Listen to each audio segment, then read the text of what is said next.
Paano na ako? Paano na kami ng anak mo? Bakit? Bakit iniwan mo ako? Kailangan mo magpakatatag, Loida. Alang-alang sa magiging anak nyo. Nandito naman kami para alalayan ka. Hindi ka namin pababayaan. Siya ang kailangan ko! Ang asawa ko! Bakit? Ano bang malaki kasalanan ng asawa ko? Bakit ginawa nila to sa kanya? Nauunawaan kita sa paghihinagpis mo. Huwag kang mag-alala. Hindi tayo titigil hanggat hindi natin nabibigyan ng hustisya ang pagkamatay ni Kuya Poldo. Sa sobrang bigat ng nararamdaman ni Loida, puro pagtangis na lang ang naging tugon niya sa pinsan ng asawa. Para naman nakikidalamhati rin ng panahon, bigla kasing bumuhos ang malakas na ulan. Samantalang maganda naman ang panahon kanina. Hindi naman natinag si Loida sa kanyang kinatatayuan kahit nababasa na siya ng ulan. Kumuha na lang ng payong si Carding para mapayungan ng babae. May ilang sandali munang hinayaan niya itong umiyak sa harapan ng puntod ng asawa. Nang basa na sila ng ulan at bumabaliktad na rin ang payong, pinilit na niya itong isakay sa dalang jeep. Naiintindihan kita, Loida. Pero kailangan na nating umalis. Bumalik ka na lang sa ibang araw. Sasamahan na lang ulit kita. Mahirap na kasing abutin tayo ng pagtaas ng tubig sa sapa eh. Baka hindi kayanin ng jeep ang pagtawid. Bakit parang pati ang kalikasan ayaw man lang hayaan ako magluksa sa pagkamatay ng asawa ko? Huwag mong sabihin yan. Nagkataon lang na umulan ngayong araw. Ibig lang sabihin yan eh, nakikidalamhati rin sila sa nararamdaman mo. Hindi ko alam kung kakayanin ko mabuhay na wala na ang Kuya Poldo mo. Bakit pa kami hinayaan magtagpo? Kung mawawala naman siya agad sa akin. Hindi ko masasagot ang mga tanong mo. Pero naniniwala ako na may dahilan ng nasa taas kung bakit nangyari ito. Kahit kailan talaga, hindi siya patas sa ating maliliit. Lagi na lang tayong nagdurusa. Huwag kang magsalita ng ganyan. Masakit man pero kailangan mo magpatuloy. Lagi mo na lang iisipin na may dahilan ng lahat ng nangyayari sa mundo. Dahil na rin sa nararamdamang awa sa babae, kinabig niya ito sa kanyang dibdib. Saka hinayaang ibuhos nito ang bigat ng nararamdaman. Nang mga oras na yon, lalo pang lumakas ang ulan. Sila na lang din ang natitira sa sementeryo na yon. Kanina pa nakaalis ang mga pamilya nila at ibang nakilibing.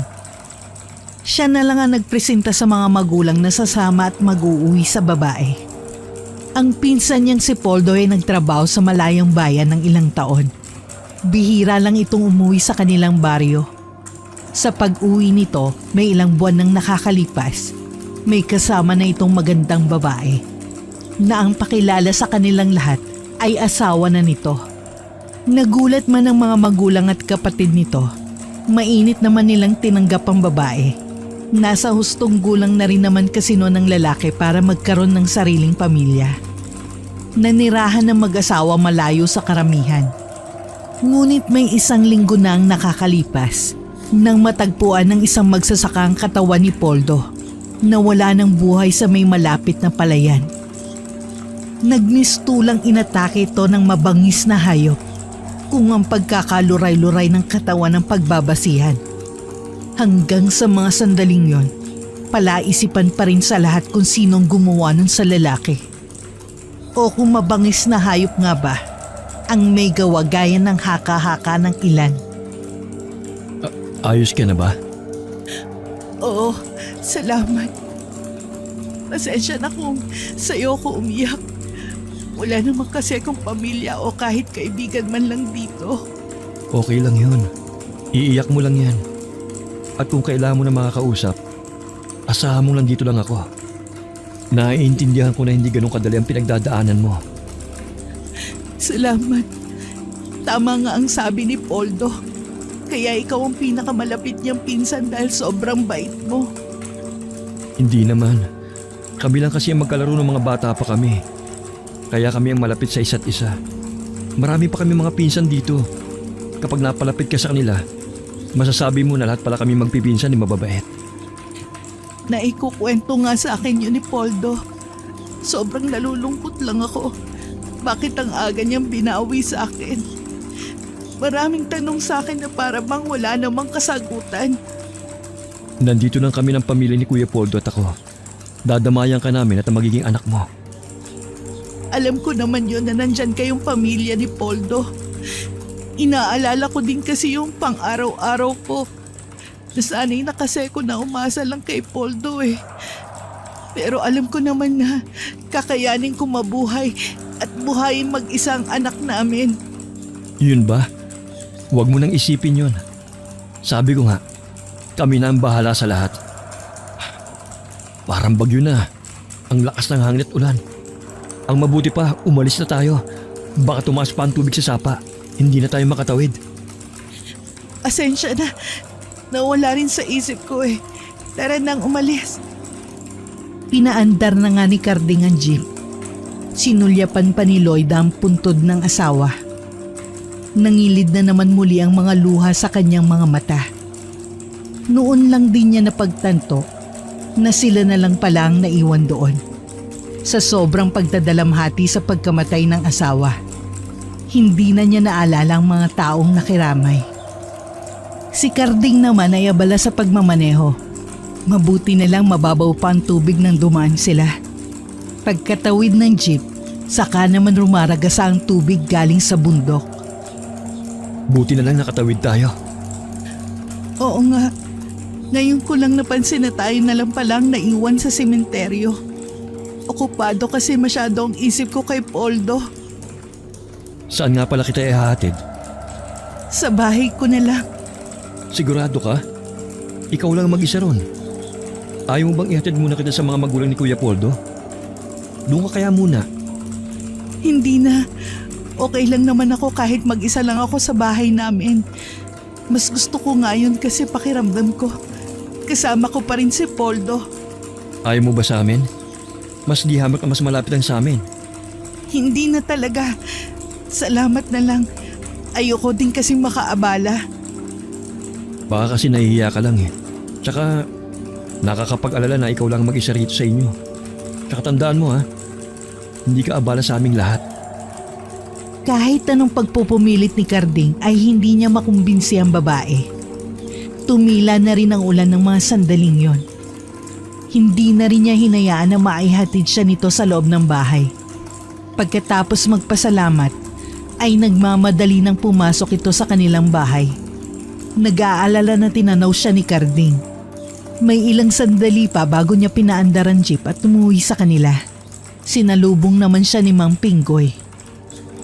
Basang-basa ka ng ulan ah. Inabot ba kayo sa sementeryo? Oo tay, ayaw pa po kasing umalis ni Lloyd eh. Kami na nga lang po ang naiwan dun eh. Saan mo siya inatid? Sa bahay po nila. Ayaw naman po niyang doon muna kay Natsyong at Tiyang eh. Kahit nga po dito sa atin, inulok ko na. Ayaw po talaga. Nag-aalala nga po ako eh. Kasi mag-isa lang siya sa kanila tapos buntis pa siya. Ewan ko nga ba sa mga magulang ni Poldo. Parang wala man lang silang simpatya sa manugang nila kanina. Dapat silang umaalalay kay Lloyda. Pero ikaw pang nasa tabi niya. Napansin ko nga po kahit ang burol ni Kuya Poldo.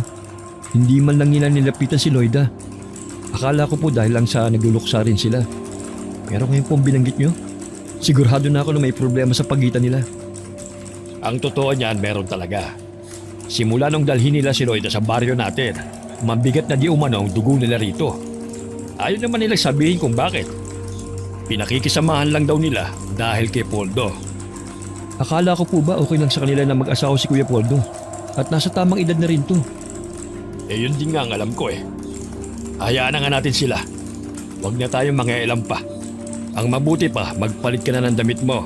Baka mamaya magkasakit ka pa. Tumangulang si Carding at pumasok na sa kanyang silid. Napaisip siya ng malalim tungkol sa mga magulang ni Poldo. Yun marahil ang dahilan kung bakit kahit anong pilit niya, hindi pumayag si Lloyda magpahatid sa bahay ng mga biyanan. Marahil ay nararamdaman din ng babae ang kawalan ng amor sa kanya ng pamilya ng asawa.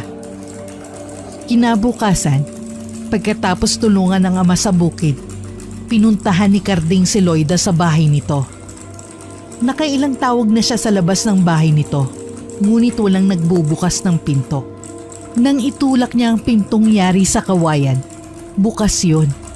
Kaya naman nangahas na siyang pumasok habang patuloy sa pagtawag sa pangalan ng babae. Pagpasok niya ay bumulaga sa kanyang may kadilimang paligid. Natangis hindi ng kandila ang tumatanglaw. Puro itim kasi ang kurtina sa mga bintana. Amoy usok din ng kandila sa buong paligid. Sa isang altar, naroon ang larawan ng pinsan at napapalibutan yun ng mga itim na kandila. Sinilip rin niya ang babae sa nag-iisang silid sa bahay. Pero wala ito roon. Muli na lang siyang lumabas ng bahay. May kalahating oras din siyang naghintay bago dumating ang babae. Anong ginagawa mo rito? Ha? Gusto lang sana kitang kumustahin. Okay naman ako. Siguro masasanay din ako na wala na talaga si Poldo sa buhay ko. Saan ka nga pala galing? Sa bukid, tinignan ko yung mga pananim naming gulay. Balak ko kasing itinda yung iba para pandagdag gastos na rin dito sa bahay. Wala na bang natira sa abuloy? Hindi ko alam yon. Hindi naman kasi akong humawak nun eh. Ganun ba? Baka may maitulong ako sa'yo. Ano naman kaya ang may tutulong mo? Kahit na ano. Pwede kitang ipangsibak ng kahoy o kaya ipang-igib ng tubig. Alam ko kasing bawal sa'yo mabibigat na trabaho dahil sa kalagayan mo. Salamat na lang. Marami pa naman akong panggatong dyan. At yung poso naman malapit lang. Kaya ko pa naman mag-igib. Talaga bang ayaw mo muna sa bahay naming tumira? Para may makasama ka lang. Nag-aalala kasi ako sa'yo eh. Kahit na mga magulang ko nagsabi na pwede ka sa amin. Huwag mo na akong alalahanin pa. Nakakaya naman kung aabalahin ko pa kayo ng pamilya mo. Tsaka mas makakakilos kasi ko dito dahil wala akong pinangingilagan. Tsaka napansin pala ni tatay na parang hindi kayo okay ng pamilya ni Kuya Poldo. Ha? Ano kasi, parang ako yung sinisisi nila sa nangyari kay Poldo. Ewan ko. Pakiramdam ko lang naman yun. Bakit naman? Hindi ko alam. Hayaan na lang natin sila. Naiintindihan ko naman na may pinagdadaanan din sila. Hindi lang naman ako ang nawalan eh. Kung masakit sa akin ang pagkawala ng asawa ko, mas higit sa kanila na pamilya niya. Hindi maaari yun. Lalo't magkakaanak na kayo ni Kuya Poldo. Pati ba anak nyo idadamay nila? Wala akong magagawa sa bagay na yun. Kung meron lang sana akong ibang mapupuntahan, aalis na lang ako dito. Gusto ko na lang magpakalayo-layo. Matanong ko lang, wala ka bang ibang mga kamag-anak? Lola ko nagpalaki sa akin. Maaga kasi ko naulila sa ama. Yung nanay ko naman, hindi ko na nakilala. Sabi ni Lola, basta na lang daw itong umalis, sanggol pa lang ako. Kamamatay lang ng lola ko nung magkakilala kami ni Poldo. Siya yung nagbigay ng saya sa buhay ko nung mga panahon na nalulungkot ako at nag-iisa. Tapos, babawiin din naman pala siya agad sa akin. Huwag mong isiping nag-iisa ka. Nandito lang ako para sa'yo. Ang ibig kong sabihin, nandito lang kami ng pamilya ko. Maraming salamat. Naaalala ko sa'yo si Poldo. Parehong-pareho kasi kayo eh. Mabait at maalalahanin. Nasa lahi yata talaga namin ang pagiging mabait at maalalahanin. Hindi lang yun pagiging gwapo na rin. Siguro nga. Pasensya ka na kung nagagawa ko pa magbiro. Alam ko naman na hindi pa dapat at kamamatay lang ni Kuya Poldo. Okay lang. Wala rin naman tayo magagawa pa. Ay, pasensya na. Hindi man lang kita naalok ng kahit na ano. Gusto mo ba magkape? Hindi na. Katatapos ko lang kasi kanina sa bahay eh. May gagawin ka pa yata. Baka nakakaabala na ako sa'yo. O paano? Aalis na muna ako. At teka, okay lang ba kung paminsan-minsan dalawin kita rito? Oo naman. Laging bukas ang bahay namin ni Poldo para sa'yo. Salamat Paano, tutuloy na ako. Saka saka na lang tayo ulit magkwentuhan. Tipid nang umiti sa kanya si Loida. Habang naglalakad nga palayo, panay ang lingon niya rito. Dama niya na ayaw pa niyang umuwi. Kaya lang nauubusan na siya ng sasabihin dito. Ani niya sa sarili, babalik pa naman siya. Pagdating sa kanila, naabutan niya ang Chong Narsing niya, ang ama ni Poldo. Nagmano siya rito at maya-maya ay nagpaalam na rin ito na uuwi na. Ano pong sadya ni Chong? Nagkwentuhan lang. Napag-usapan namin yung tungkol sa nangyari sa pinsan mo. Hindi raw kasi sila naniniwala sa lumalabas sa investigasyon ng mga rebelde may gawa nun sa kanilang anak. Kung hindi po ang grupong yun, sino po kayang gumawa nun kay Kuya Poldo? Sobrang brutal naman po. Hindi ko nga po magawang tignan ang bangkay niya eh. Mabuti pa nga si Lloyd eh. Nagawa niyang kilalanin ang bangkay ng asawa. Mas malakas pa ang loob niya kaysa sa akin eh. May palagay silang baka raw aswang ang may gawa nun kay Poldo. Ho? Sinabi po yun ni Chong? Yun ang palagay nila. Ilang araw bago matagpuan ang wala ng buhay na katawan ni Poldo, balisa raw ito. Nang tanungin ng ama, ang sagot lang daw nito mabuti nang walang alam ang pamilya para na rin sa kaligtasan nila. Kitang-kita raw niya ang matinding takot sa mga mata ng anak. Bakit naman po ganun yung trato nila kay Loida? Ano naman ang kinalaman niya sa pagkamatay ng anak nila? Siguro na dami na lang si Loida. Ewan ko ba sa Chong mo? Ang gulo rin magkwento Basta sabi niya, gusto na raw hiwalay ni Poldo si Loida noon pa. Nagsisisi raw ito na dinala rito ang asawa. Parang imposible naman po yata yung sinasabi ni Chong. Saksi po ako sa matatamis na pagmamahalan ng dalawa. Kulang na nga lang langgamin yung dalawa kapag magkasama. Tsaka magkakaanak na sila. Yun nga rin ang sabi ko Magkakaapo na kako sila. Baka sabi ba naman, hindi raw nila apo yun. Hindi ka naapekto ng utak ni Chong sa pagkamatay ni Kuya Poldo. Alam naman kasi natin na sa 5 magkakapatid, si Kuya ang paborito ni Chong. Hindi ko alam. Pero may nahihimigan akong kakaiba sa tono ng Chong mo. Meron pa siyang hindi sinasabi. Ano po kayang inililihim nila? Ay nako, malakas ang kutob ko na may alam siya kung sinong pumatay sa pinsan mo. Aswang man o tao, malamang kilala nila. Dapat siguro balango si Loida. Wala kang babanggitin sa babae niyon. Alalahanin mo, hindi pa natin siya lubusang kilala. Huwag mong ibusan tiwala mo sa kanya. Kailan lang siya dinala rito ng pinsan mo? Bakit po? Huwag niyong sabihin na pati kayo nag-iisip ng hindi maganda kay Loida. Hindi naman sa ganon. Kaya lang, kapag sinabi mo sa kanya, baka mabanggit mo rin ang mga sinabi ng Chong mo. Para na rin tayong gumatong niyan. Hayaan mo lang siyang walang alam. Ang naiipit po sa sitwasyon ay si Loida. Hawahawa naman po sila na magiging anak niya. Nasa tiyan pa lang ng ina Pinagkakaitan na ng pagmamahal ng pamilya ng tatay niya. Malay mo, kapag lumabas ang bata, lumambot ang puso ng Chong mo. Sana nga po. May iba nga lang po pala ako. Okay lang po ba na paminsan-minsan puntahan ko si Loida? Nagpapaalam ka pa sa lagay na yan? Galing ka na nga sa kanya kanina? Gusto ko lang naman po siyang kumustahin Hindi naman kita pinagbabawalan na magkagusto sa babae. Pero sana pumili ka naman. Huwag sa asawa ng pinsan mo. Si tatay naman, kung ano-anong iniisip.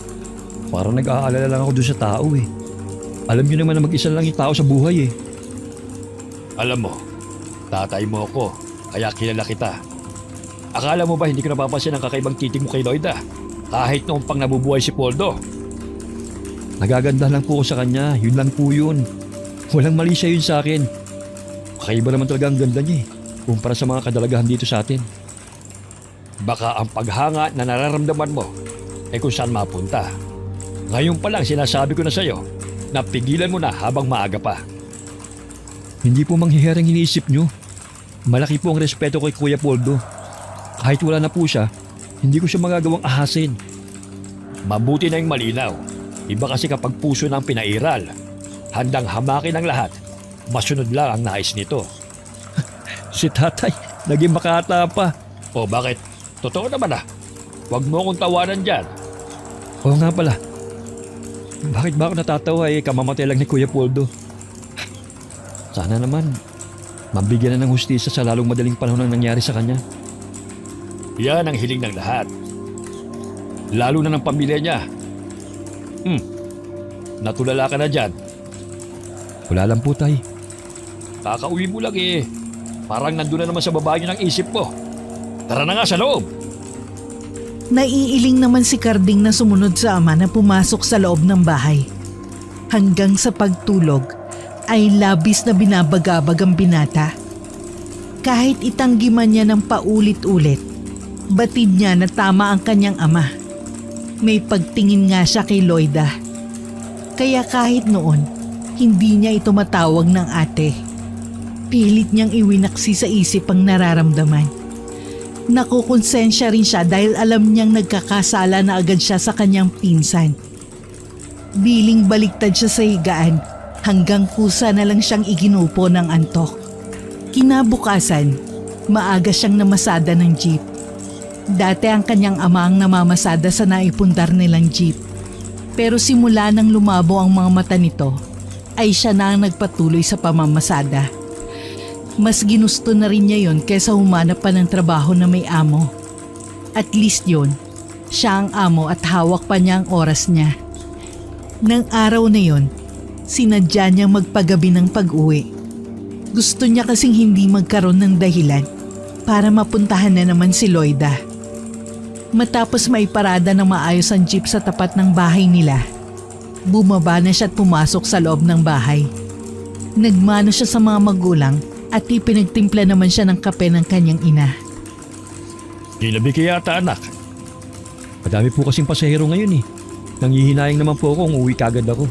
Sayang din eh. Sa bagay nga. Pero sa susunod huwag naman masyadong gabing-gabi na. Nag-aalala kami ng nanay mo sa iyo eh. Alam mong delikado ng panahon ngayon. Kung hindi sa masasamang loob, baka sa nila lang nang dinig ka mapahamak. Huwag po kayo mag-isip ng ganyan. Lagi po ako nagdadasal sa may kapal. Kaya alam ko pong hindi niya ako pababayaan kapag nasa labas po ako ng bahay natin. Salamat naman at talagang malakas ang pananampalataya mo. Pero mas maigi na rin yung nag-iingat ka. Opo, Tay. Mas aagahan ko na po ang uwi bukas. Teka, kumain ka na muna. Baka gutom ka na. Mamaya na po. Huubusin ko lang po itong kapeng tinimpla ni nanay. Kumain na po ba kayo? Oo, gutom na daw kasi ang mga kapatid mo eh. O sige, maiwan na kita dyan ha. Ikaw na munang bahala magsara ng mga bintana at pinto. Opo, Tay. Ako na pong bahala rito. Magpahinga na po kayo. Dahil sa maghapong pamamasada, tamilmil na kumain si Carding. Hinihila na rin kasi siya ng matinding antok. Dahil puyat din nung nagdaang gabi. Pagkalapat pa lang ng likod sa katring hinihigaan, maya-maya lang ay nakatulog na ang binata. Kinabukasan, maaga muling nagising si Carding para mamasada. Palabas na siya ng baryo nila nang madaanan niya si Loida. Hinintuan niya ang babae at pinaupo niya sa harap ng jeep. Loida, saan ka pupunta? Sa bayan lang, may kailangan lang akong bilhin. Kumusta ka na nga pala? Okay lang. Ikaw, kumusta ka na rin? Mukhang abala ka na ulit ah. Ayos lang din. Gabi na kasi ako nakauwi kahapon kaya hindi na kita napuntahan. Hindi mo naman kailangan magpaliwanag eh. Hindi mo obligasyon na lagi akong puntahan sa bahay para alamin kung maayos ba ako doon. Gusto ko lang naman masiguro na maayos ang lagay mo sa bahay niyo. Ano na lang sasabihin ni Kuya Poldo? Keso wala na siya, pinabayaan na kita? Gaya din ng sinasabi ko sa'yo, hindi mo ko obligasyon. Yung maging mabait at ituring mo lang ako na parte ng pamilya nyo sapat na sa akin yun. Ano ka ba? Parte ka naman talaga ng pamilya namin eh. Asawa ka ng pinsang buo ko. Kaya hipag na kita sa pinsan. Bakit yung pamilya ni Poldo? Nagbago na ang pakikitungo sa akin. Kahit yung mga kapatid niya na dati malapit sa akin. Hindi naman ako manhid para hindi maramdaman ng biglang panlalamig ng pakikitungo nila sa akin. Binaliwala ko lang yun nung una. Pero nakumpirma kong tama ang hinala ko nung pumunta ako sa kanila. Galing ka sa kanila? Anong sinabi nila sa'yo? Yung bunso lang na kapatid ni Poldo ang humarap sa akin. Wala man lang silang mga mukha para humarap sa akin. Kinailangan pa nilang ipasabi sa anak. Ayos lang, kung hindi na nila ako tinuturing na kapamilya. Pero sana man lang, wag na nilang idamay ang sanggol na nasa sinapupunan ko. Kakausapin ko sila tungkol sa ginagawa nilang yon. Hindi na tama eh. Naiintindihan ko nawalan sila ng anak.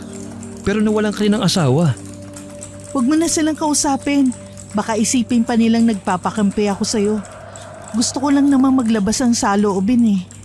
Kahit na anong oras, pwede mo kong mahingahan ng saloobin mo. Lagi ako nandito para makinig. Hindi tumugon si Loida. Bagkus lumingon ito sa kanya at binigyan siya ng matamis na ngiti. Hindi na muli sila nag-usap. Panaka-naka naman ang kanilang sulyapan. Hanggang maibaba ng binatang babae sa pupuntahan nito. Siya naman ay tumuloy na sa pamamasada ng jeep. Kahit nakakapagod ang maghapon kay Carding, hindi niya yun masyadong ininda. Hindi rin mawala-wala sa kanyang isipan ang mukha ng magandang byuda ng kanyang pinsan. Kaya ng araw na yon, maaga siyang umuwi para makadaan pa sa bahay ni Loida. Bumili na rin siya ng mga pasalubong para rito. Nagulat naman si Loida nang mapagbuksan siya ng pinto. "Oh, Carding, anong ginagawa mo rito? Tapos ka na bang mamasada ng jeep?" Oo. Inagahan ko lang ang uwi ko. Ayaw na kasi ni tatay na magpapagabi ako sa daan eh. Tuloy ka muna. Pasensya ka na sa bahay ko medyo makalat. Tamad kasi akong magkikilos eh. Ewan ko, ganito yata ang buntis. Gusto lagi lang nakahilata. Oo, ganun nga talaga. Ganyan yung ate ko sa panganay niya eh. Siya nga pala, para sa'yo. Prutas at tinapay. Nag-abala ka pa talaga. Teka, ipagtitimpla kita ng kape. May natira pa dito si Poldo eh. Siya lang kasi mahilig magkape noon. Huwag ka na mag-abala pa. Busog pa naman ako eh. Bago umuwi, nagmerienda ako. Sigurado ka? Tubig? Baka nauuhaw ka. Okay lang talaga. Salamat na lang.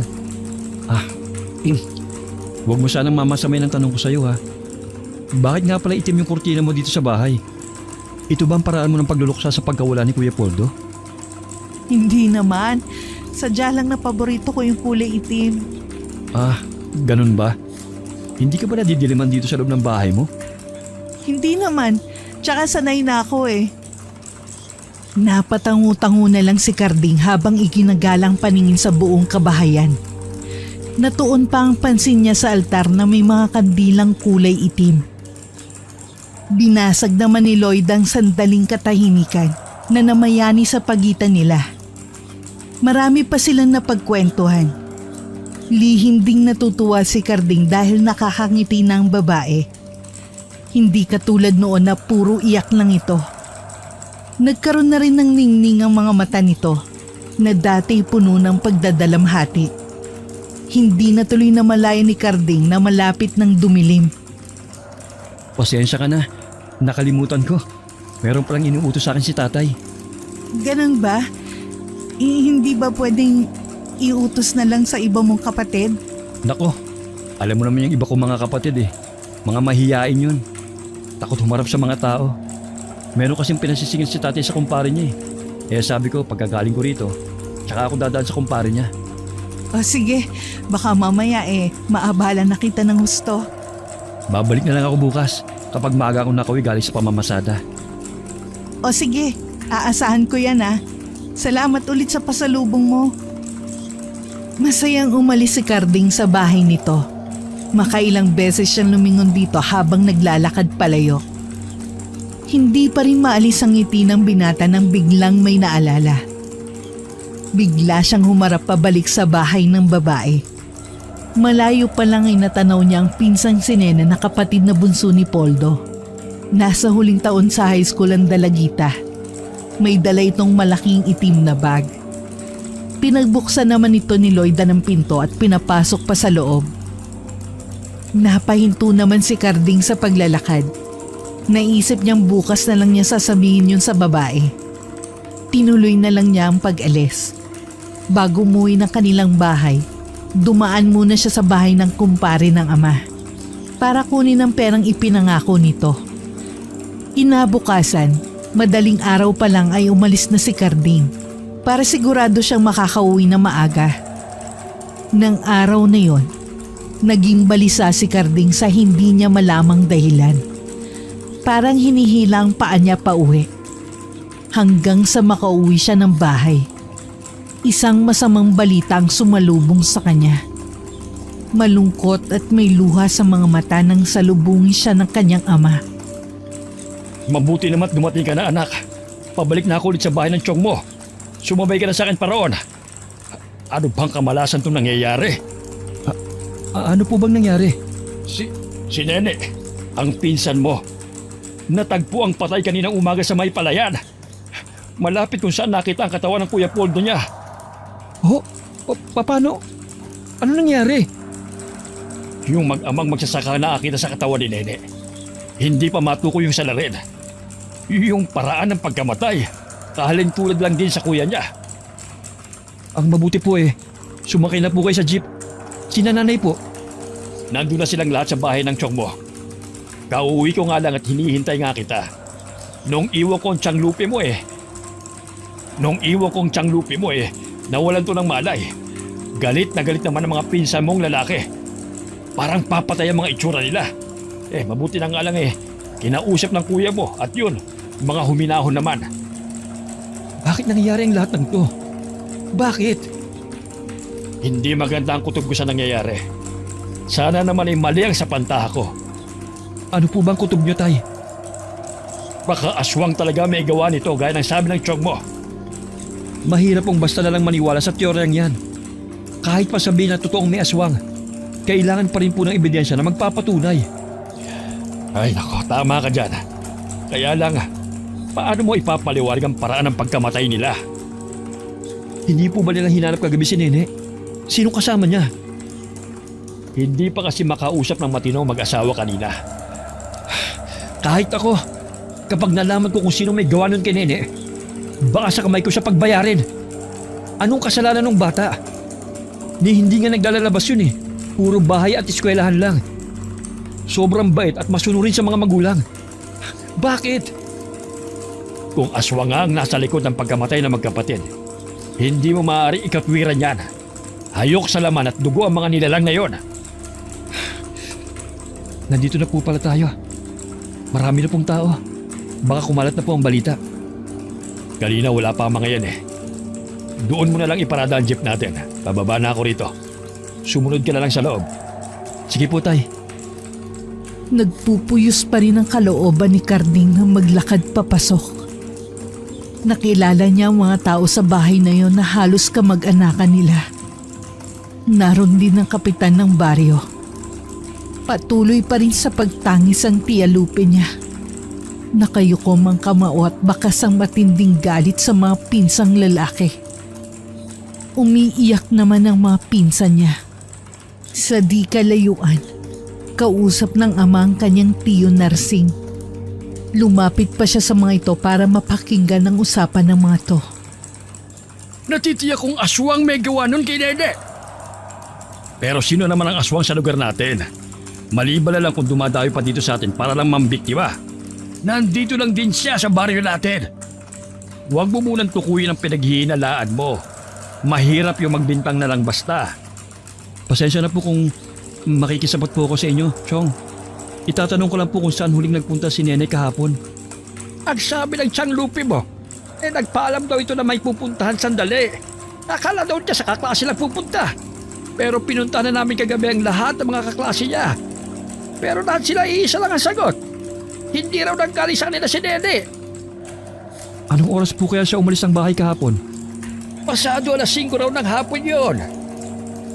Nang hindi na muling nagsalita si Carding, muli na nag-usap ang kanyang ama at tiyuhin. Ang binata naman ay kinausap ang mga pinsang naroon. Kahit kaharap ang mga kamag-anak, tila naglalakbay ang isip ni Carding. Kanina, habang kausap ang tiyuhin, muntik na siyang madulas na sabihin na nakita niya si Nene sa bahay ni Loida. Mabuti na lang hindi niya yun naibulalas.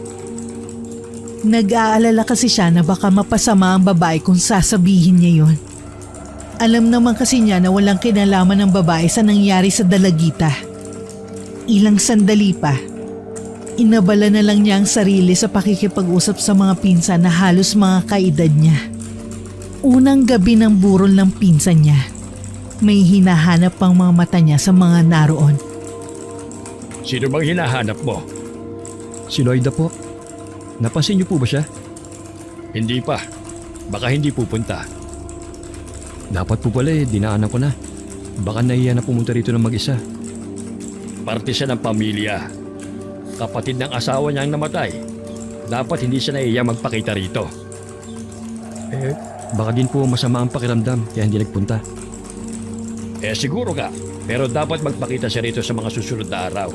Bilang respeto man lang sana. Bukas po pupunta ako siya sa kanila.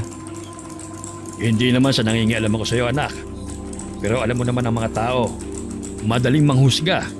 Sana huwag ka masyado maglalapit sa hipag mo na maraming tao sa paligid. Alalahanin mo na asawa siya ng pinsan mo. Wala naman po kaming ginagawang masama Tsaka, wala na naman po si Kuya Poldo. Noon pa man malapit na ako sa kanila. Hindi nila kami pwedeng pag-isipan na masama. Noon yung buhay pa ang pinsan mo. Ngayon kasi, hindi na maganda na makita kayo ng mga tao na magkasama. Tay naman, pati ba kayo binibigyan nyo ng malisyo yung pag-alalay ko kay Loida? Hindi naman sa ganon, anak. Gusto lang kitang iiwas sa mga mata ng mga tao mapanghusga. Hindi ko naman sinasabi na iwasan mo siya at huwag mo nang tulungan. Pero sana, kapag maraming tao, huwag ka masyado maglalapit sa byuda ng pinsan mo. Opo, susundin ko po yung sinasabi nyo. Para di naman sa yung sinasabi ko. Hindi na nakasagot pa ang binata nang may lumapit na kaibigan sa kanyang ama. Nag-usap na ang mga ito. Samantalang siya ay pumunta sa kusina ng bahay para kumuha ng mga kape na ipinamimigay sa mga nakikilamay. Hanggang umaga ay naroon ang buong pamilya ni Carding. Pagkatapos ng almusal ay nagpaalam siya sandali na uuwi muna ng bahay. Pero ang totoo niyan, sa bahay ni Loida ang kanyang tungo. Pupungas-pungas pa ang babae nang mapagbuksan siya ng pinto. Nakabestidang bulaklaki ng babae at wala pang suklay ang buhok. Sa simpleng ayos na yun ng babae, hindi pa rin maiwasang humanga sa taglay nitong gandang binata. Pasensya na, naistorbo yata kita. Hindi naman. Pasok ka muna. Bakit ang aga mong pumasyal?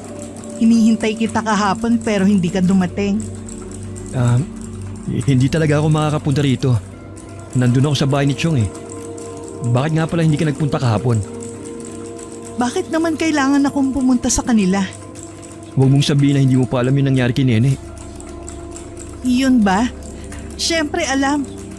Ibig ko lang sabihin hindi naman ako kailangan doon. Napansin mo naman na hindi ako tinuturing na parte ng pamilya nila. Kahit na, sana man lang isinantabi mo muna yung nararamdaman mo bilang respeto. Pamilya pa rin sila ni Kuya Poldo. O sige, pupunta na lang ako doon. May itatanong nga pala ako. Anong ginagawa rito ni Nene kahapon? Ha? Si Nene? Matagal ko na yung hindi nakikita. Ha? Sigurado ka ba? Oo naman. Bakit? Sino ba nagsabi sa'yo na nagpunta siya rito? Wala. Nabanggit kasi ng pamilya niya na nagpaalam na may pupuntahan sandali. Akala ko nanggaling dito. Sabi kasi ng mga kaibigan niya na hindi naman daw nagagawin si Nene sa kanila. Nakakaawa naman yung nangyari sa kanya, no? Parehong-pareho sila ng pagkamatay ng kuya niya. Paano mo nalaman na pareho sila ng pagkamatay ng kuya niya? Ha? Narinig ko lang kanina nung nagpunta ako sa tindahan. Pinag-uusapan nila. Maiba ko. Gusto mo ba ng kape? Hindi na. Baka kasi hindi ako makatulog mamaya Plano ko kasing umidlip muna sa bahay bago bumalik kina Chong. 3 araw nga lang palang lamay. Bakit nagmamadali yata sila na mailibing si Nene? Samantalang si Poldo nun 5 araw. Yung kasi napagkasunduan ng pamilya nila. Tsaka habang pinatatagal kasi, lalo lang sila nasasaktan sa pagkawala ni Nene. Kahit ako, sobrang nasasaktan din at hindi matanggap ang nangyari. Susubukan ko makapunta mamaya. Kaya lang hindi rin ako maaaring magtagal.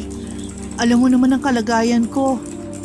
Kahit sumaglit ka lang, maintindihan naman nila ang kalagayan mo eh. Alam nilang hindi ka maaaring magpuyat. O paano? Uuwi na muna ako. Ang bilis naman yata. Talaga bang uwing-uwi ka na? Pasensya ka na. Inaantok na kasi ako eh. Babawi na ako sa'yo sa mga susunod na araw. Napangiti naman si Loida sa kanyang tinuran. Hindi na siya nito pinigilan ng makaalis. Habang naglalakad pa uwi si Carding, paulit-ulit niyang sinariwa ang mga sinabi ng babae na hindi pumunta sa bahay nito si Nene. Samantalang kitang-kita niya nang papasukin nito ang dalagita sa bahay nito. Bakit siya nagsinungaling? Katulad din kaya ng iniisip ko na baka mapag-isipan siya ng masama ni Nachong. Lalo tuloy sumakit ang ulo ko. Binilisan na lang niya ang paglalakad dahil kanina pa siya nalulula sa antok. Pagdating sa kanila, nagmano lang siya sa mga magulang na paalis na muli. Tumuloy na siya sa kanyang silid at natulog. Hindi alam ni Carding kung gaano siya katagal nakatulog, pero nagising siyang naliligo sa sariling pawis. Napanaginipan niya kasi ang magkapatid na Poldo at Nene. Magkasama daw ang mga yon na tumatakbo sa may palayan. Tila may humahabol sa mga ito. Pakiramdam niya, nasa katawan siya ni Poldo. Nang lumingon siya para tingnan kung sino humahabol sa magkapatid, doon na siya nagising. Ano kaya ang ibig sabihin ng panaginip kong yon? Humihingi ba ng tulong sa akin ng magkapatid? Para mabigyan sila ng hustisya? May ilang sandali rin na nasa ganong ayos ang binata, bago naligo at nag-ayos para bumalik sa burol ng pinsan. Pagdating sa bahay ng tiyuhin, agad niyang hinanap ang ama. Nakita naman niya itong palabas ng kusina. May dala itong kape at nang makita siya ay inabot yun sa kanya. Ah, Tay, nakita niyo ba si Loida na nagpunta rito? Hindi. Sabi ba sa'yo pupunta siya? Opo, dumaan kasi ako sa bahay niya kanina eh.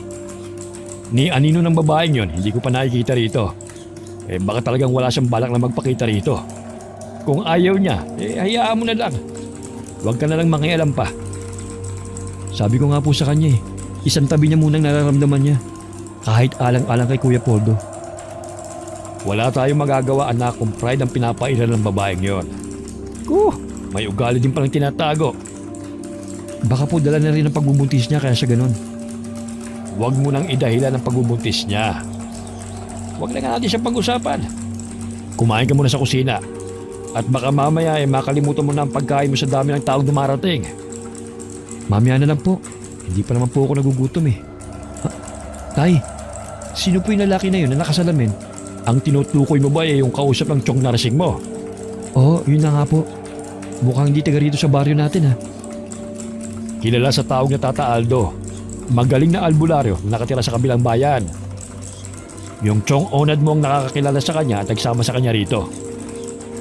Ano pong gagawin niya rito? Sino pong may sakit? Hindi lang naman panggagamot ang kaya niyang gawin eh. Sa bahay na natin pag-usapan, huwag dito. Bakit parang may nililihim po kayo? Lihim talaga. Gusto kasi ng Chong Narsing mo. Pamilya lang ang makakalam sa bagay na ito. Ayaw niyang may makalam na ibang tao. Sige po. Sa bahay na lang po natin pag-usapan yan. Lalapitan ko na lang po yung mga bagong dating.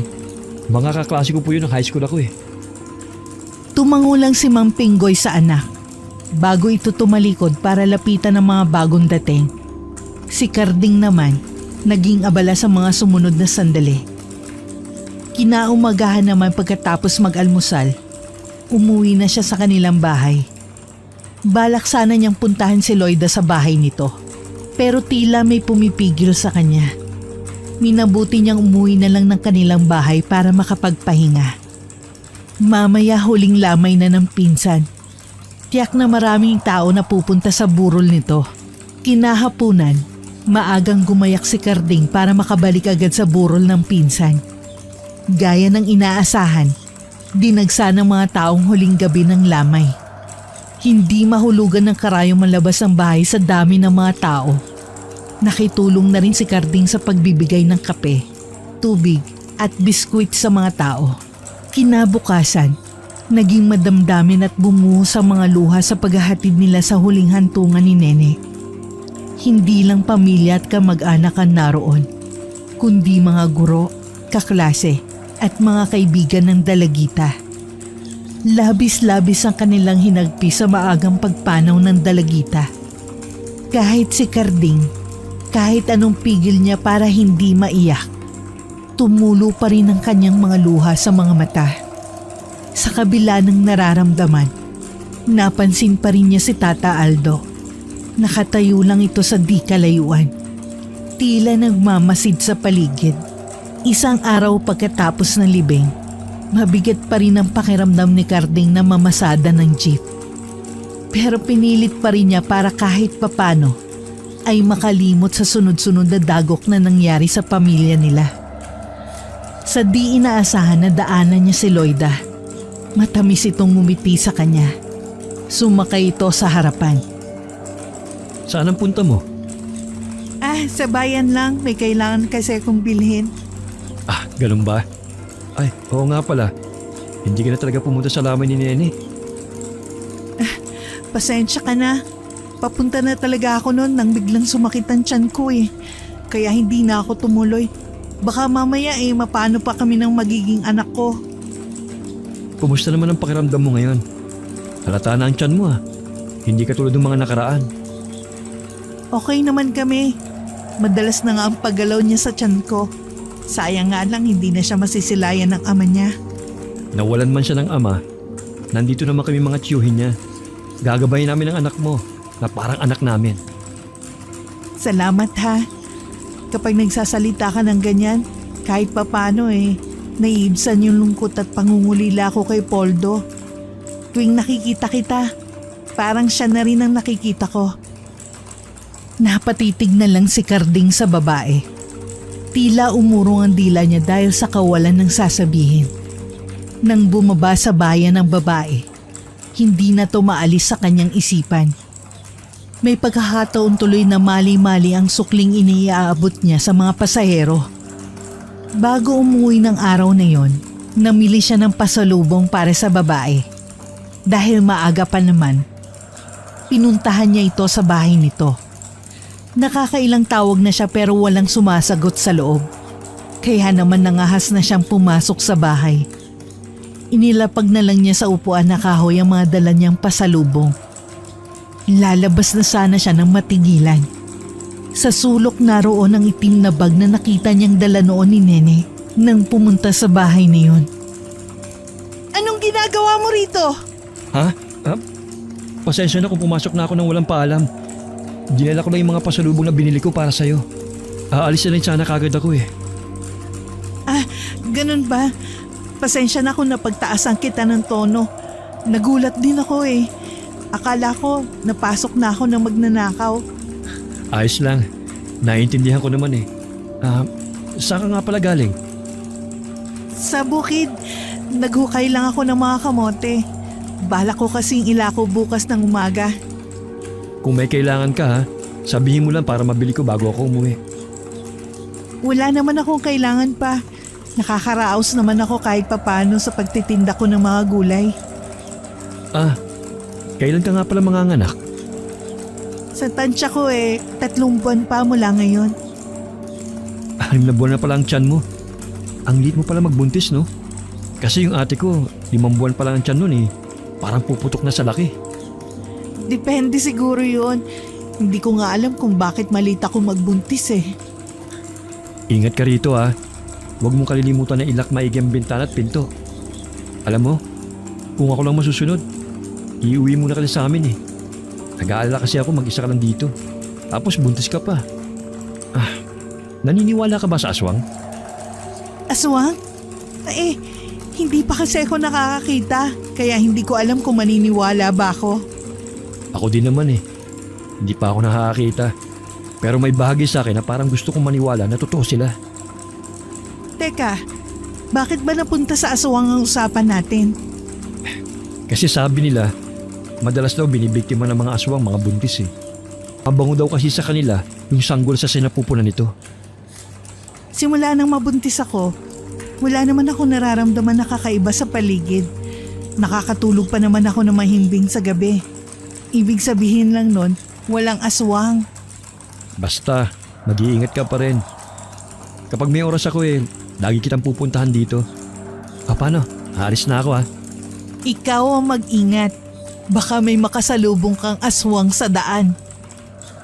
Natawa na lang si Carding sa sinabi ng babae. Natigilan rin siya pagkatapos.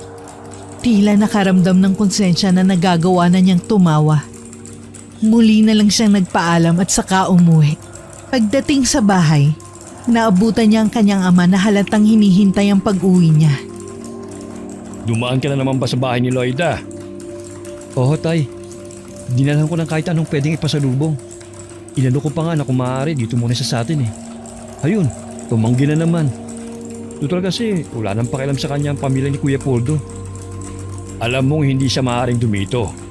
Ano na lang sasabihin ng mga tao? Ayoko naman na mapagchismisan ka.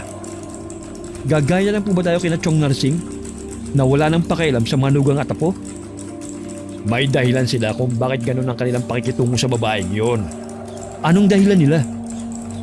Na baka may kinalaman si Loida sa pagkamatay ng asawa niya at baka pati kay Nene. Ho? Paano niyo naman nasabi ang bagay na yan? Hinala nila na aswang si Loida. Tay naman, sa dami naman ang pwedeng ibintang sa tao. Pagiging aswang pa talaga? Yan ba sinabi sa inyo ni Chong? Noong una hindi rin ako naniniwala. Pero may posibilidad kasi na totoo ang sinasabi nila.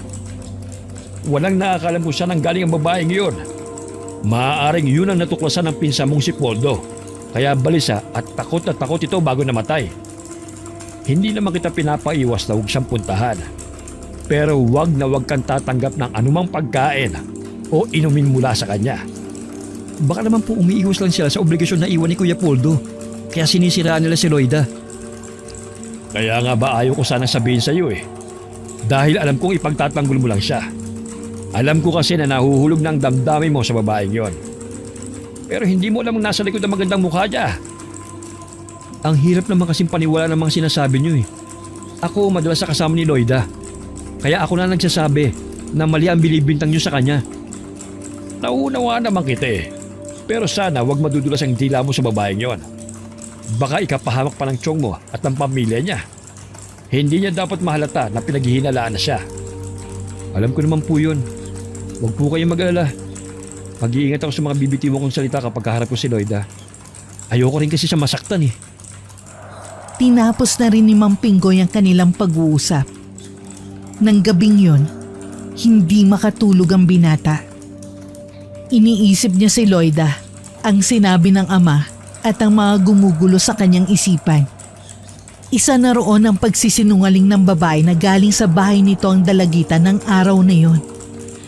Naisip din niya na baka yun ang dahilan kung bakit napanaginipan niya magkapatid na tumatakbo na tila may humahabol sa mga to. Kinabukasan, kahit gusto pa sana niya magbabad sa higaan, maaga siyang nagtungo sa bahay ng magulang ng pinsan. Naabutan pa niyang nagsisibak ng kahoy ang tiyuhin.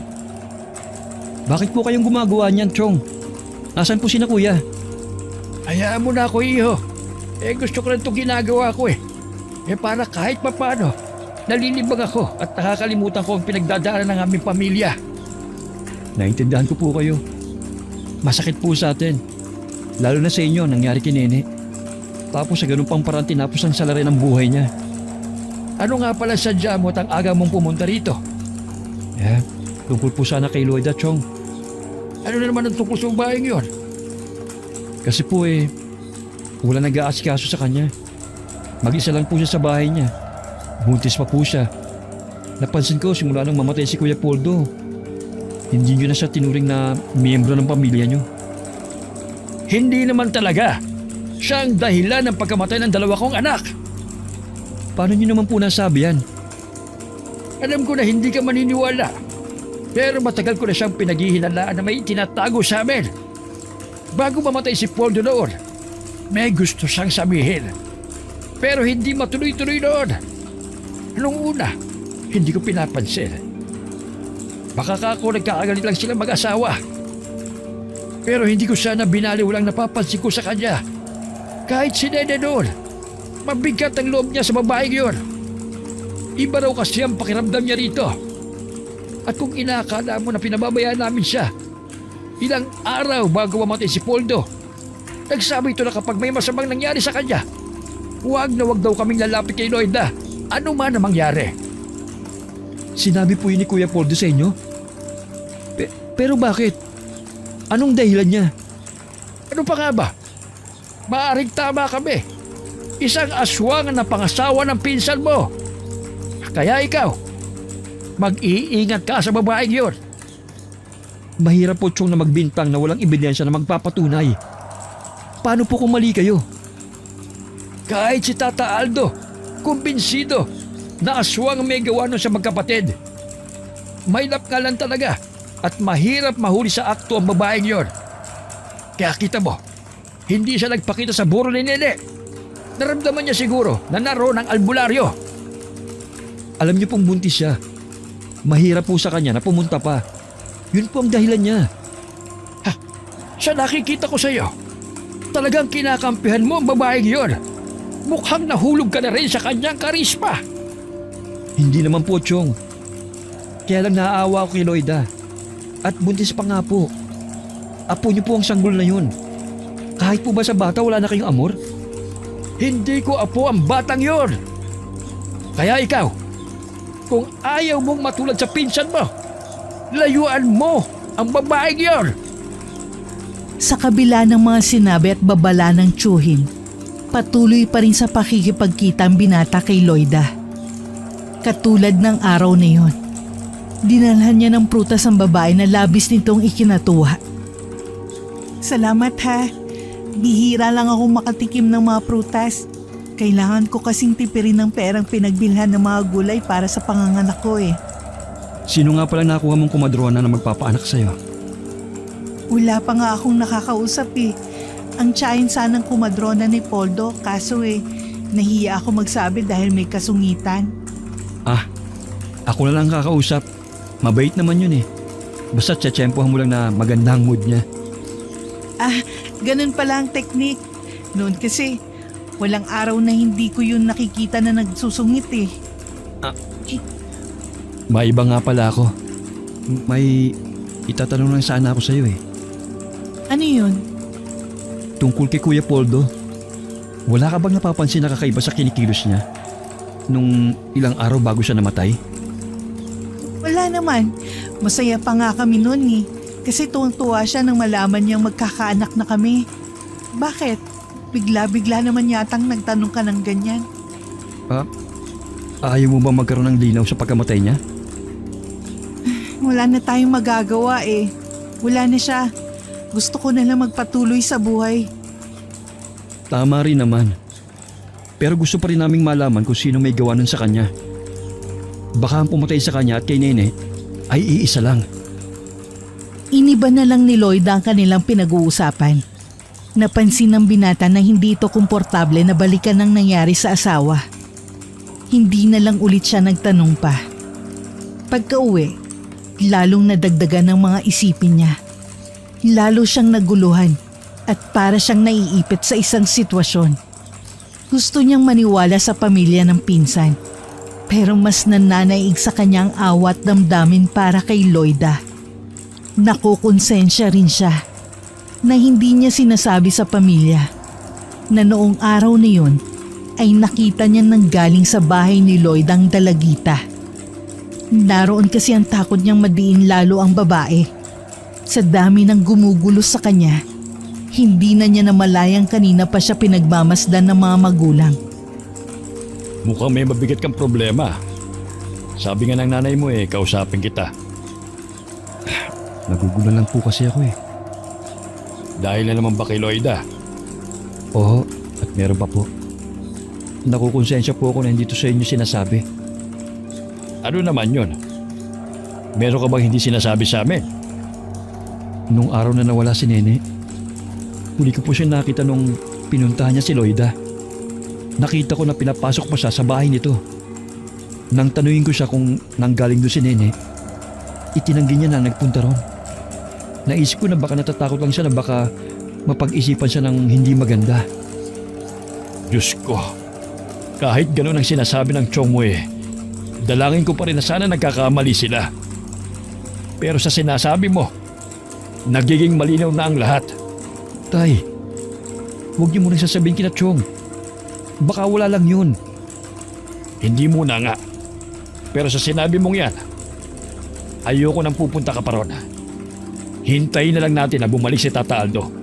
Siya na ang bahala sa babaeng yon. May paraan pa ito para malaman kung talagang aswang si Loida. Ano po ang gagawin nila kay Loida? Hindi ko alam.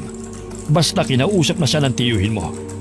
Noon ngang burol ng pinsan mo, hinihintay nila si Loida. Pero hindi nga nagpunta. Sabi ni Tata Aldo, sinubukan niyang puntahan ang bahay nito. Pero hindi siya tumuloy.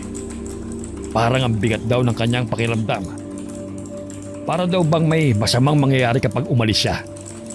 Kaya binantayan na lamang niya ang pamilya ng tiyuhin mo. Lalo nang nandun ang pinsan mong si Alice na 7 buwang buntis. Sana naman mali kayong lahat. Hindi ganun si Loida. Basta sundin mo na lamang ako. Huwag na huwag kang pupunta sa bahay niya. Mabigat man sa kanyang kalooban, wala naman nagawa si Carding sa utos ng kanyang ama. Bukod sa malaki ang respeto niya rito, lagi rin itong nakabantay sa kanyang galaw.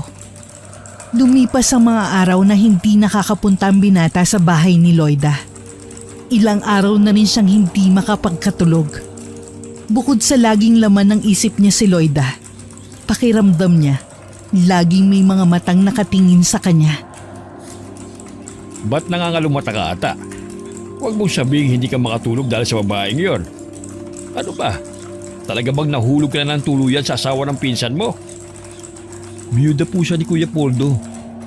Wala naman po akong nakikita masama kung magkakagusto man ako sa kanya. Nasisiraan ka na ba? Kahit biyuda na siya, naging asawa pa rin siya ng pinsan mo. Pangit sa mata ng mga tao na sasaluhin mong biyuda ng Kuya Poldo mo. Ano lang sasabihin nila? Ganun ka kadesperado? Kabinata mong tao, papatol ka sa babaeng biyuda? Dahil lang nahuhumali ka sa ganda niya? Hindi niyo naman ako naiintindihan eh. Ako pa bang ama mo hindi makakaintindi sa'yo? Nabubulag ka sa nararamdaman mo sa kanya. Ang mabuti pa, ipapatingin kita kay Tata Aldo. Ho? Wala naman po akong sakit eh. Hindi lang naman may mga sakit ang ginagamot niya Ipapasuri lang kita. Baka kaya hindi ka makatulog dahil inaaswang ka na. Wala na rin nagawa ang pagtutol ng binata sa kagustuhan ng ama. Ipapatingin na siya sa manggagamot na si Tata Aldo. Maya-maya lang ay naroon na sa kanilang bahay ang albularyo na sinundo ng isa niyang kapatid. Wala naman po talaga akong sakit eh. Si tatay lang po mapilit. Natural lang sa mga magulang ang mag-alala kapag nakita nilang hindi maayos ang kalagayan ng kanilang anak. Paano niyo po ako gagamutin kung wala naman akong sakit? Hindi lang naman ang mga may sakit ang ginagamot ko. Katulad mo, wala kang sakit. Pero unti-unti kang nauubusan ng lakas. Unti-unti niyang hinihigaw pang enerhiya ng katawan mo. Ho? Ano pong ibig niyo sabihin? Hindi siya katulad ng iniisip mo. Dinadaya ka lang ng paningin mo. Isut mo ang kwintas na ito. Gawa ito sa isang matigas na puno. Aalisin ito ang mga bumabagabag sa'yo. Hindi maalis ang mga mata ni Carding sa kwintas na nasa leeg. Nang utusan siya ni Tata Aldo na mahiga, agad sumunod ang katawan niya kahit tila gustong tumutol ng isipan niya. Nakamulat lang siya ng mga mata at nakatitig sa kisame ng bahay nila. Nagsindi ng insenso si Tata Aldo. Nang maamoy ng binata ang usok nito, nakaramdam agad siya ng pagkaantok. Ang albularyo naman ay naupo sa harap niya at umusal ng isang orasyon na tanging ito lang ang nakakabatid kung para saan. Huminto lang si Tata Aldo nang tuluyan ng nahimbing ang binata. Makakapagpahinga na po siya at makakabawi na rin siya sa lakas na nawala sa kanya. Huwag niyo pong hahayaan na makalapit pa siya sa babaeng iyon. Hindi na talaga. Hindi ko hahayaan na pati anak ko ay kukunin din niya. Mabuti na lang po naagapan natin siya. Binigyan ko po siya ng pangontra laban sa aswang na yon. Hindi na niya magagawang masaktan ng anak niyo. Maraming salamat po sa inyo. Mabuti na lang nakilala ka namin. Matagal ko na rin naman pong tinutugis sa babaeng yon. Marami na siyang nabiktima. Hindi siya titigil hanggat meron pa rin naaakit sa kanyang angking kagandahan. Hindi ba pwedeng puntahan mo na lang siya sa bahay niya? Hindi po ganun kadali. Malayo pa lamang po ako ay naamoy na niya ako. Ayoko pong makaisip na naman siyang tumakas. Mahirapan na naman ako kung saan ko siya hahanapin. Paano gagawin natin? May nakahanda na pong pain sa kanya. Ang susunod niyang biktima. Siya po ang kailangan kong bantayan. May susunod pa siyang biktima? Sino naman yon? Kilala niyo po siya. Larawan kay Mang Pinggoy ang labis na pag-aalala ng mga oras na yon. Wala rin tigil ang pagdarasal niya habang binabantayan ng anak na si Karding. Maya-maya, gumalaw ang mga talukap ng mata nito at saka nagmulat ng mga mata. Napalingon ito sa ama at saka dahan-dahang bumangon. Nakatulog pala ako. Nasaan na si Tata Aldo? Umalis na siya. May kailangan pa kasi siyang gawin. Ang gaan na ng pakiramdam ko ngayon. Parang bumalik na rin yung lakas ko. Ay, wala kang kamalay-malay Inaaswang ka na pala ng babaeng yon. Inuubos na niya ang lakas mo nang hindi mo alam. Oh, ano pong ibig niyo sabihin? Kumpirmado na aswang si Loida. Kaya huwag ka nang lalapit sa babaeng yon.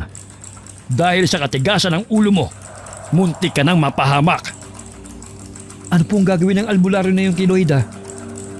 Huwag mo na silang pakialaman.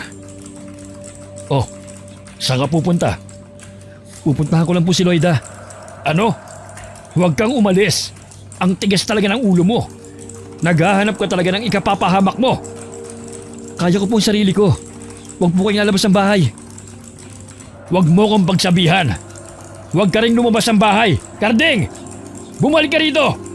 Mapapahamak ka lang! Kahit anong pigil ni Mang Pinggoy, hindi pa rin niya napigilan ng binata na lumabas ng bahay. Napalabas naman ng silid ang asawa at ibang anak. Bakas rin sa mukha nila ang pag-aalala sa binata. Pupuntahan ko lang ang manggagamot sa bahay ni Narasing. Magsarado kayo ng bahay. Yung mga sinabi ng manggagamot ng pangontra, huwag niyong kalilimutan. Matapos itali sa bewang ang itak, ay pumanaog na rin si Mang Pinggoy. Sa ibang direksyon siya dumaan papunta sa bahay ng nakakatandang kapatid. Pero napahinto rin ng biglang nag-iba ang ihip ng hangin. Mahigpit na hinawakan ng matandang lalaking itak na nasa bewang nito. Samantala, hinihingal naman ang nakarating sa bahay ni Loida ang binata. Agad siyang kumatok kasabay ng pagtawag sa pangalan ng babae. Pero walang tugon mula rito sa loob. Umikot pa siya sa mismong bintana ng silid nito sa pag-aakalang mahimbing lang ang tulog nito. Pero wala pa ring sumasagot. Kaya naman, pinangahasan na lang niyang pasukin ang bahay nito. Sumalubong sa kanyang ilong ang napakasangsang na amoy na humalo na sa usok ng mga kandilang nakasindi. Napatakip pa siya ng kanyang ilong habang hinahanap ang amoy na yun. Bigla rin ang kabang naramdaman na baka may masamang nangyari sa babae. Lalo't ilang araw na niyang hindi ito napupuntahan. Sa isang sulok, naroon ang malaking banga na imbakan ng tubig. Parang doon nagmumula ang masangsang na amoy.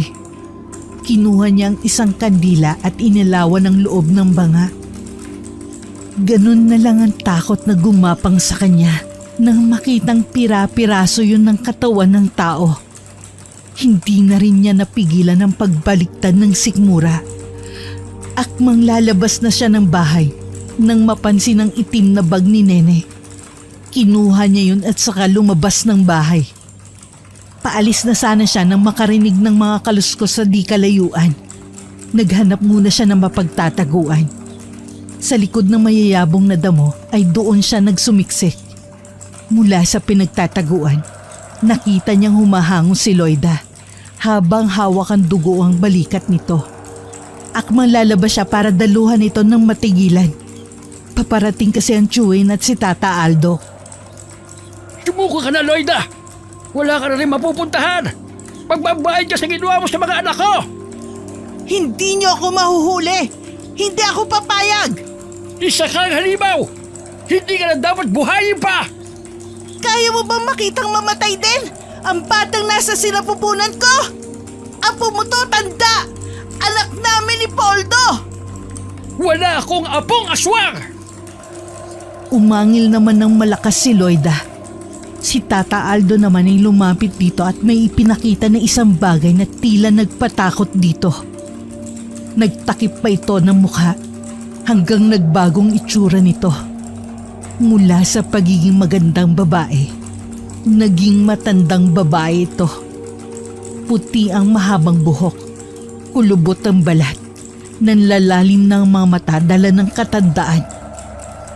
Nung ginawa mo sa akin, bakit naging kulubot ang balat ko? Walang iya ka! Kahit kailan talaga hadlang ka sa mga plano ko! Yan talaga ang tunay mong itsura! Gumagamit ka lamang ng orasyon para madaya mo ang mga tao sa paligid mo! Para makahanap ka ng bagong mabibiktima! Tingnan ko lang kung magawa mo pang makapangbiktima! Ni hindi mo na nga kayang tumayo mag-isa!